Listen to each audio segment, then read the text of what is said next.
एक बार एक किसान था और उसके पास थी एक बकरी जो कि बहुत बुढ़ी हो गई थी। परंतु उस बकरी के गले में बंधा था एक हीरा, जो कि ये बात उस किसान को भी नहीं पता थी कि उसकी बकरी के गले में ये हीरा बंधा हुआ है। एक बार इस किसान ने सोचा कि ये बकरी तो बुढ़ी हो गई है और अब किसी काम की नहीं है, तो इसको बाजार में ले जाके बेच देता हूँ। तो एक दिन वह सुबह उठा और अपने गले में बांध लिया एक पर्चा और उस पर लिख दिया कि बकरी ले लो 100 रुपए की। और वह ये बांधकर बाजार में बकरी को लेके निकल गया। तब उस किसान के साथ क्या हुआ वह हम सुनते हैं मेरे यानी दिवाकर और हमारे YouTube चैनल स्किल लाजा के साथ।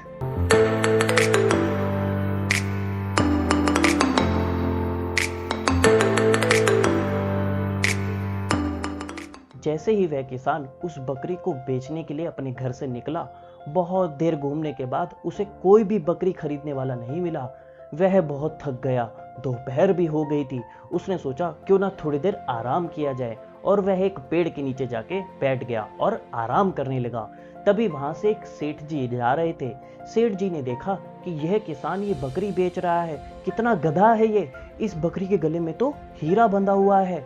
वह सेठ जी उस किसान के पास गए और बोले, ओ गधे, अरे अरे नहीं, ओ किसान, ये बकरी कितने में बेचेगा? तो उसने बोला, सेठ जी आपको दिखता नहीं है क्या, ये बकरी 100 रुपए में बेचूंगा और 1 रुपया भी कम नहीं करूंगा। सेठ जी ने सोचा थोड़ा मोल भाव करता हूँ। उसने कहा 80 रुपए में दे दे, 90 रुपए में दे दे। पर वह किसान नहीं माना। सेठ जी ने सोचा दोपहर हो रही है, शाम तक यह थक जाएगा, कोई बकरी तो लेगा नहीं, तो क्यों ना मैं आगे चला जाता हूँ और शाम को आके खरीद लूंगा। तब वह सेठ जी वहां से आगे चले गए। फिर वह किसान वहीं बैठा हुआ था। ऐसे करते करते 2 घंटे बीत गए और उस किसान के मन में पछतावा होने लगा कि काश मैं वो बकरी 80 रुपए में ही बेच देता तो अच्छा होता। तभी वहां से एक और सेठ जी जा रहे थे और उन सेठ जी ने देखा कि ये बकरी 100 रुपए में बेच रहा है, तो क्यों ना मैं खरीद लूं, क्योंकि यह हीरा तो लाखों का है। वह उस किसान के पास गए और बोले कि यह बकरी कितने में दोगे? तो बोला 100 रुपए की। तो कहते कि अगर मैं 100 की जगह तुझे 200 दूं तो वो तो बहुत खुश हो गया ये बात सुन के। और सेठ जी ने उसे 200 रुपए में देके वह बकरी खरीद ली और वह किसान तो बहुत खुश हो गया। अब बकरी तो बिक गई थी। किसान ने सोचा थोड़ी देर यहीं बैठा रहता हूँ, फिर उसके बाद घर चला जाऊंगा और अपने घर वालों को ऐसी ऐसी बात बताऊंगा कि 200 रुपए में बकरी को बेच कर आया हूँ। वह वहीं पर बैठा हुआ था। थोड़ी देर बाद वही पहले वाला सेठ जी आया और बोला, ला भाई ला, जल्दी से ला, तू 100 रुपए में ही अपनी बकरी दे दे। तब वह किसान बोला, अरे सेठ जी पागल हो क्या, मैंने तो अपनी बकरी 200 रुपए में बेची है, 200 रुपए में।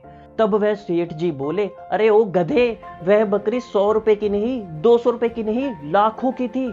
उस बकरी के गले में लाखों का हीरा बंधा हुआ था और तूने उसे 200 रुपए में बेच दिया।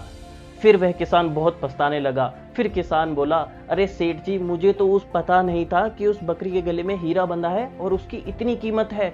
चलो मैं तो गधा हुआ, पर मेरे से बड़े गधे तो आप हुए, जिसको उसकी कीमत पता होते हुए भी आपने वह चीज नहीं खरीदी और मुझसे मोल भाव करने लगे। तो आपने देखा कैसे वह दोनों पछताने लगे हीरे को लेके। किसान को तो पता ही नहीं था कि यह हीरा है और दूसरे सेठ जी को तो पता था कि यह हीरा है, पर तब भी वह उन्होंने नहीं खरीदा, मोल भाव में पड़ गए। चलो इस हीरे को कंपेयर करते हैं जो हमारे पास चीजें हैं उनसे। हमारे पास कई चीजें होते हुए भी हमें उनकी वैल्यू नहीं पता होती है और कई लोगों को तो वैल्यू भी पता होती है, पर वह मोल भाव करने के चक्कर में, चिक चिक करने के चक्कर में उन चीजों को छोड़ देते हैं। और जिन्हें कदर भी पता होती है वह हमेशा बाजी मार जाते हैं। तो दोस्तों आप मुझे कमेंट बॉक्स में बताइए, आप कौन से वाले हैं, वो किसान हैं या पहले वाले सेठ जी या दूसरे वाले सेठ जी जिसको सब चीजों की कदर है और आप भी बाजी मार जाते हैं। तो मैं दिवाकर आपसे एंड में यही कहना चाहूंगा, लहरों से डरकर नौका पार नहीं होती, कोशिश करने वालों की कभी हार नहीं होती। अगर आपको हमारी वीडियो ये पसंद आई हो तो लाइक करें, सब्सक्राइब करें और शेयर तो जरूर करें और कमेंट करके जरूर बताना कि आप किसान हो या फिर दूसरे वाले सेठ जी हो। तब तक के लिए बाय बाय।